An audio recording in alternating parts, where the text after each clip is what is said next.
do humans experience pain and suffering? Like, why do we go through these experiences? And what is it for? What is the meaning for it? Like, does it have any meaning? Is it purposeless? Is the pain pointless? Is it just more of like, is pain is is pain there just to hurt you over and over again until you die? Like, is that the point? Like, is that the point of pain? Like, is it literally to be hurt over and over and over and over and over and over until you die? Like, is that the point of pain and suffering? Or is there like a lesson to be learned here? Like, when you think about pain and suffering, you know, it is an awful thing. It's an awful thing about life. And it's horrible. Like, you wouldn't want anybody to experience pain and suffering. Unless you're a horrible person, you know, you're quite evil, but for the most part, if you're a genuine human, you know, you wouldn't wish anybody to go through pain and suffering, because every human goes through pain and suffering, and they know that how bad it can get and how unbearable it can get. It's literally like almost impossible to deal with it. All you want to do is just run away and then get under a rock and then just fucking, you know, cry yourself to sleep. You know, like that's how sometimes pain and suffering can make you feel, because yeah, it's awful. That's what I'm trying to get at. Pain and suffering was so hard for me to figure out. I could not understand why pain and suffering was like, well, I just couldn't understand the point of pain and suffering. Like, why do I go through pain and suffering? Like, what is the meaning of it? Why do I experience it? And I came to the conclusion that I can't help it but experience pain and suffering.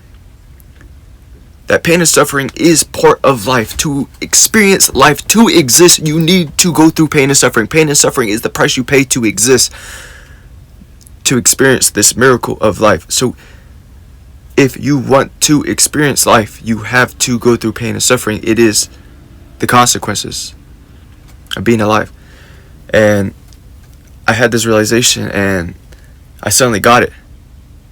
Like, in order to conquer, in order to deal with pain and suffering, it's like the most obvious thing ever, yet a lot of us, like, it's like right in our face, but yet none of us really see it. Like, it's like oh, when we are in crucial amounts of pain and suffering, and we're in like we're in deep suffering, all we want to do, like I said, is run away and avoid it and just pretend, just do everything in our power to get away from it, because of how bad it is. It's literally torture. It's torture to go through that, to bear it. To bear it, to endure it, is torture. But if you realize something, that pain and suffering does not have to be torture. Now, that might not make sense. I'm sorry, let me elaborate. So, if you want to love life, and love everything about life, and love existing, and truly love life, like if you want to be truly happy, you have to love pain and suffering, because pain and suffering is part of life. And if you love pain and suffering, you are now given a certain peace, a certain level of self-love that can't be taken away from anybody, really. Because no matter how deep the suffering gets, no matter how bad it gets, you can endure it. You can deal with it. Because you know, because you love life so much, you are willing to go through the pain and suffering to experience life. And that's what I had to figure out, right? I need to love pain and suffering. It sounds a little crazy, right? Why do you want to love torture? It sounds like it really sounds like a little kink, or a little like Like, if you really think about it, like people who love to torture, like, I don't even want to joke about this, but like people who cut themselves or, you know, try to put themselves in pain, like, and they do that. You know, I'm not talking about that. You know, that is a different subject. That is more about that's like self harm. That's actually self hatred. I'm talking about when your environment is overwhelming you, and your environment is painful, or even if your internal environment is painful, right? You love that pain. You don't cause pain to yourself, but you love the pain and suffering that is caused to you, if I'm making sense. So, basically what I mean, like, let's just say I touch the oven top and I burn my fingers and my hand is actually hurting. It is burning. And it's awful. Like, it hurts badly. And like, I want to put some water on it. I want to put some Neosporin on it. I want to treat it. I want to, try to treat the pain as much as possible. Cope with the pain as much, right?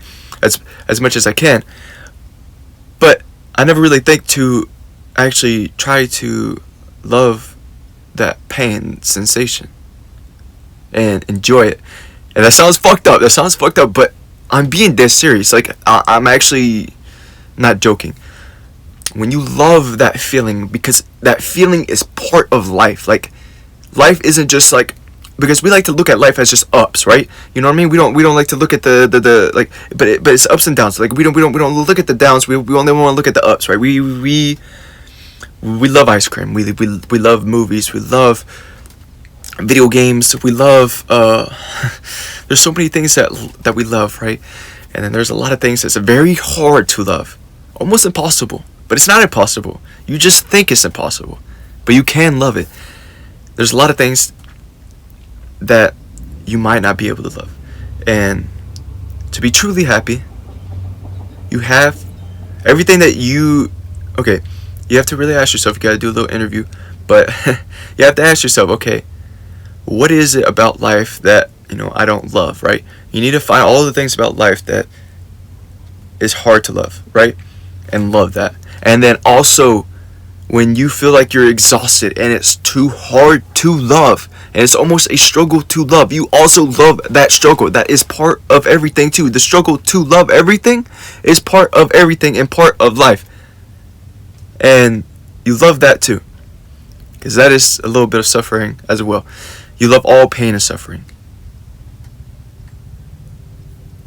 You love all pain and suffering because you love life so much, and you're willing to go through anything to experience life. And to love pain and suffering, when you are in pain and suffering, you don't complain, you don't whine, you don't bitch, you don't try to run away, you don't try to cope, you don't try to distract yourself. You just sit there in the present moment of the pain, and you bask in it. You bathe in it. You let it consume you, but not to the point where it manipulates you. You just experience it and you feel it all the way, and you love that feeling. And by doing that, you have unlocked a key to happiness. There are multiple keys to happiness. There are multiple puzzle pieces to be happy in life.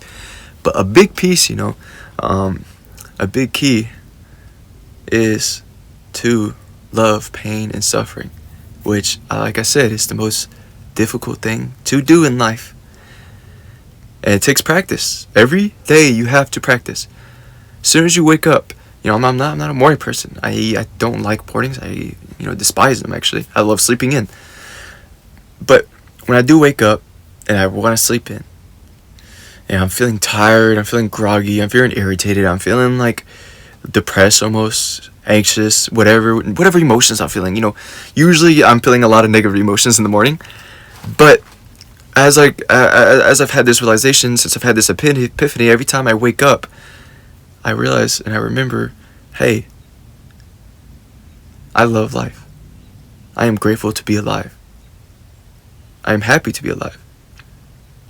And I love this feeling, these emotions, because this is part of me, this is part of life, this is part of everything. And you love that. You accept it.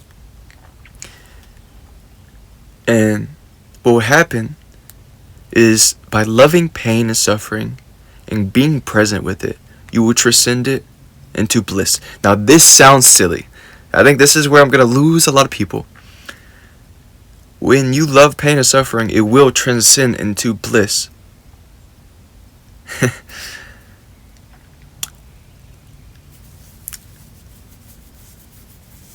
This is actually hard. This is actually hard for me to explain, because I do have direct experience from it, but I don't know how to think about it logically.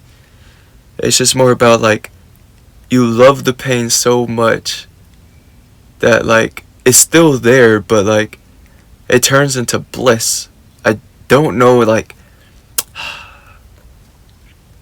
let me try to think about it real quick. It's almost like, I guess this is a good example. It's almost like if you go to the gym, right? And you're lifting heavy weights.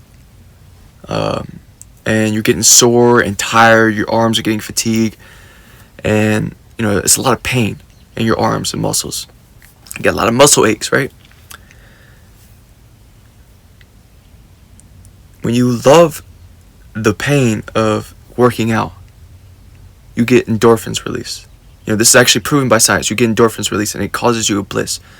This is why we have a lot of people going to the gym, you know, and putting themselves through a lot of pain in the gym, because it gives them bliss. It gives them that, you know, endorphin rush, that adrenaline rush.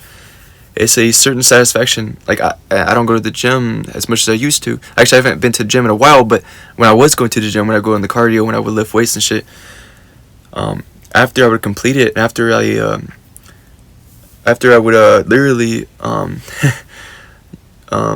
use all my energy in my muscles and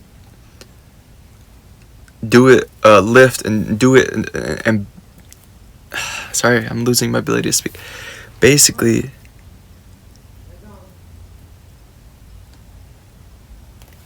I gotta end the video.